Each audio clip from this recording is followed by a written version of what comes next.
Good evening, you are watching WION World is One. I'm Aisha Sindhu. We're cutting across to the Maldives straight up, where we're getting live visuals of the Indian Prime Minister Narendra Modi and the President of the Maldives, Ibrahim Mohammed Solih.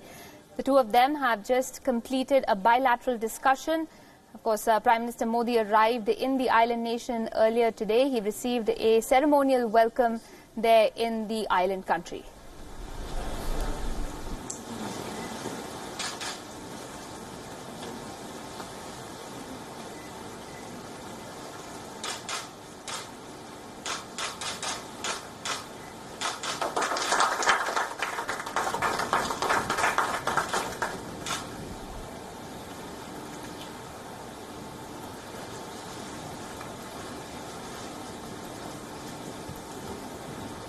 May I now invite the Commissioner General of Customs, Mr. Ahmed Nouman, and the Ambassador of the Republic of India to the Republic of Maldives, His Excellency Sanjay Sudhir, to exchange the Memorandum of Understanding for Cooperation in Customs Capacity Building between the Maldives Customs Service and the Central Board of Indirect Taxes and Customs of the Republic of India.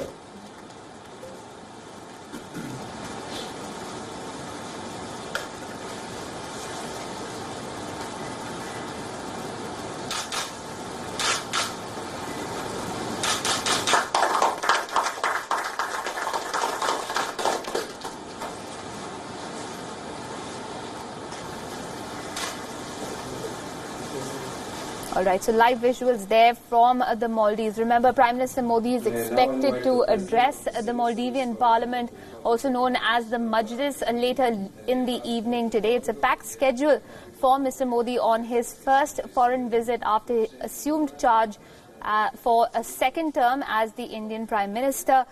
I'm joined in the studio by Ambassador Gurjeet Singh. He's a former diplomat and has served in the Indian Foreign Services in 37 years and has served in many different countries. Ambassador Singh, thanks very much for joining us this evening on WION. Appreciate you taking out the time. This is a significant visit for the Indian Prime Minister, one that solidifies India's commitment to the neighborhood first policy. In terms of the space that the Maldives occupies when we're looking at India's foreign policy objectives, why do you feel that the timing of this visit is extremely significant, as is the choice of venue in the Maldives? Thank you. I think it's a very thought-out visit. Maldives is one country with whom we had difficulties till last year. So certainly coming back home in the warmth of our cultural comfort is very important. Secondly, I think when we had the inauguration of Prime Minister Modi's second term, we had the BIMSTEC countries. And by that definition, Maldives was not invited. So therefore, choosing Maldives as the first point of a visit, I think fills that gap and also shows that our relationship is back on track. So I think these two are very important. So you have the neighborhood first policy as well as you have the Indian Ocean policy, both being implemented and showing that we are very committed to our immediate neighbors. And therefore the small countries need not have any fear of India. We are a good and steadfast partner. We are trying to maintain the pace of high-level meetings.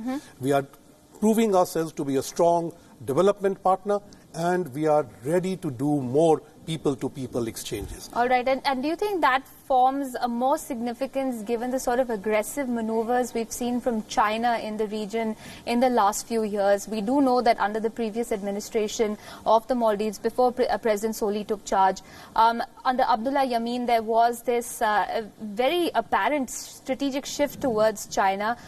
There were rumors about the fact that India was concerned about the presence that Beijing has, not just in Sri Lanka, but then in the Maldives as well.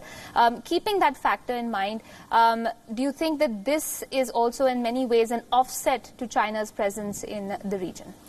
I think the 3 points that I mentioned, the high-level contact on a continuous basis since the inauguration of President Solih, the strong development cooperation resumption, and the people-to-people contacts. Yes. I think these three are characteristically different from how China relates to the Maldives or other countries. Absolutely. So we haven't put, for instance, defense or infrastructure on top of the agenda.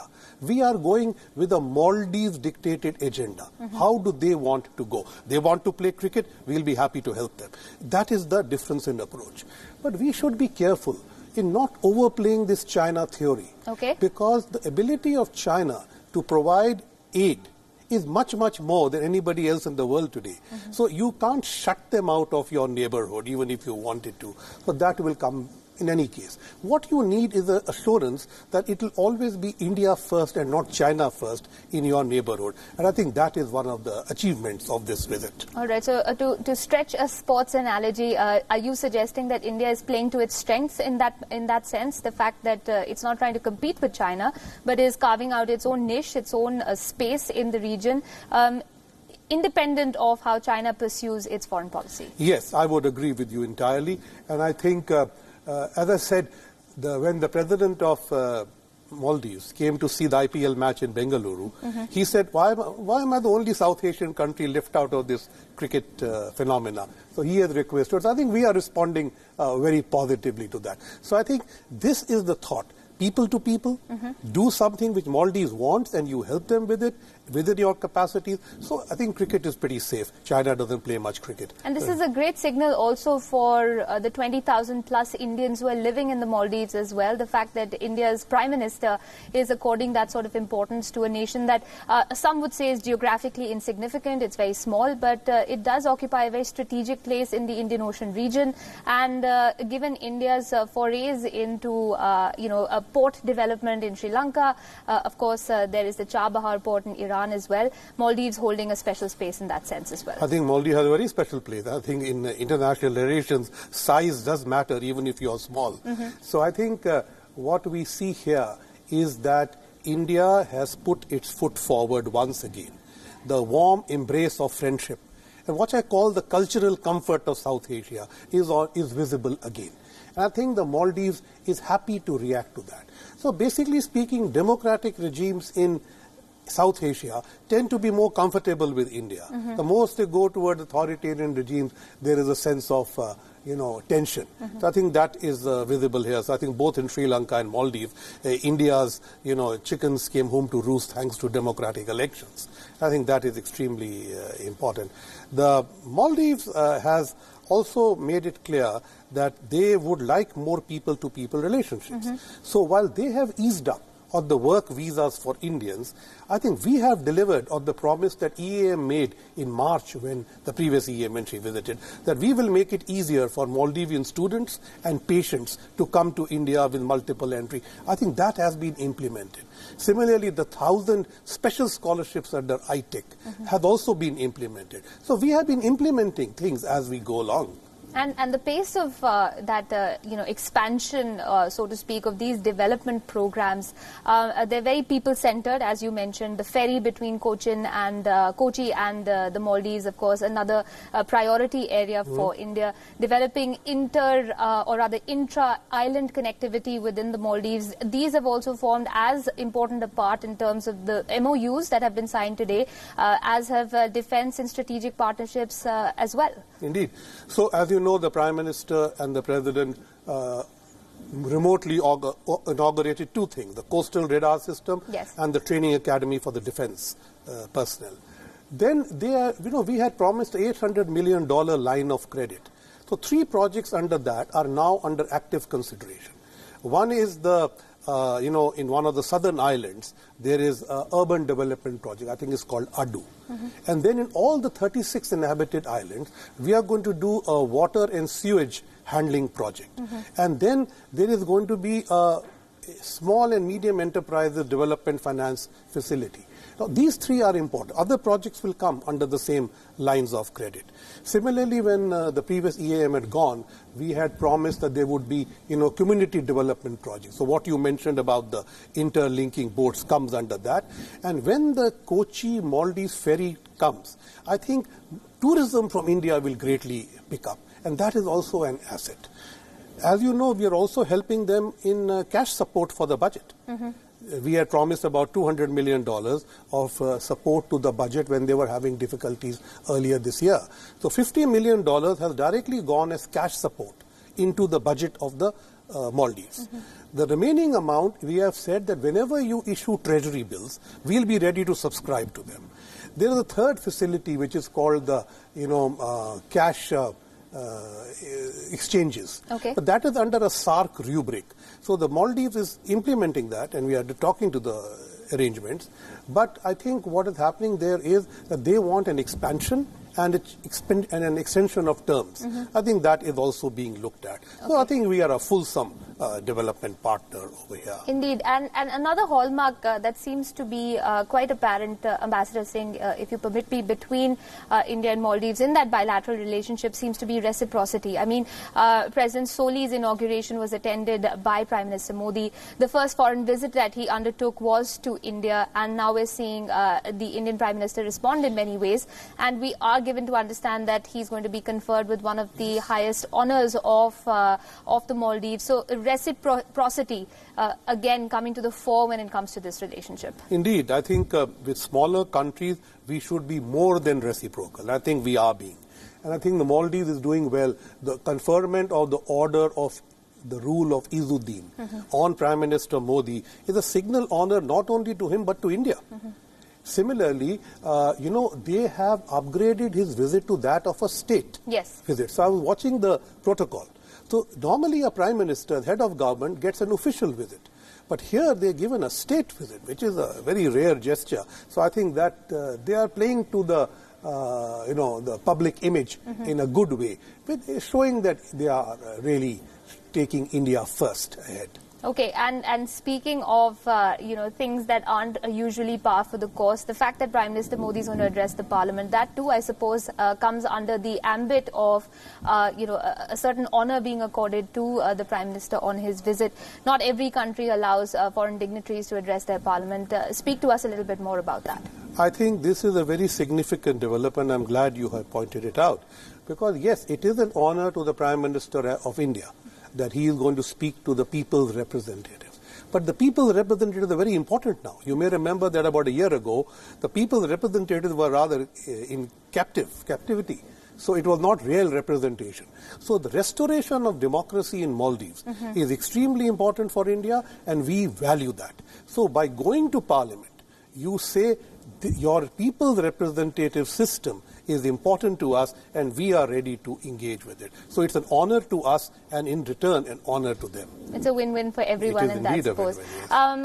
If I could also ask you, a little bit more about the fact that, we talked about how Maldives is back on track when it comes to democratic functioning in the country. It also saw a great, the boat sort of rocking when it comes to its economy. There was this debt trap that it got into with China under the previous administration. India, of course, extended more than $1 billion to the Maldives in the past.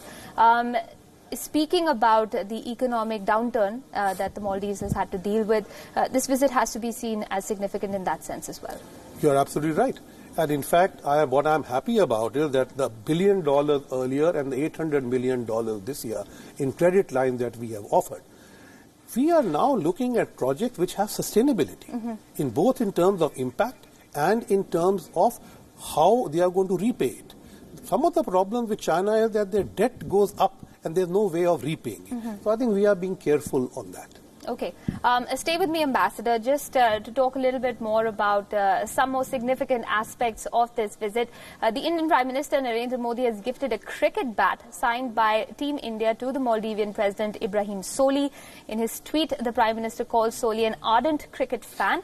Remember, the Maldives has also asked India's assistance in establishing its own cricket team. So sports diplomacy, more specifically cricket diplomacy, Ambassador Singh, a cricket bat has been gifted to President Solih, who is a huge supporter and fan of cricket. You mentioned the fact that he did bring up the fact that the Maldives doesn't seem to figure when it comes to South Asian cricket. And we've seen cricket being used to fruitful ends. India, of course, has already done its part, so to speak, with Afghanistan supporting its cricket team, and I suppose this was the natural thing to do for India when it comes to promoting a specific sport. India is known for its cricket team, and we're playing currently in the World Cup as well. Indeed. So with all eyes on the World Cup, very significant public diplomacy gesture.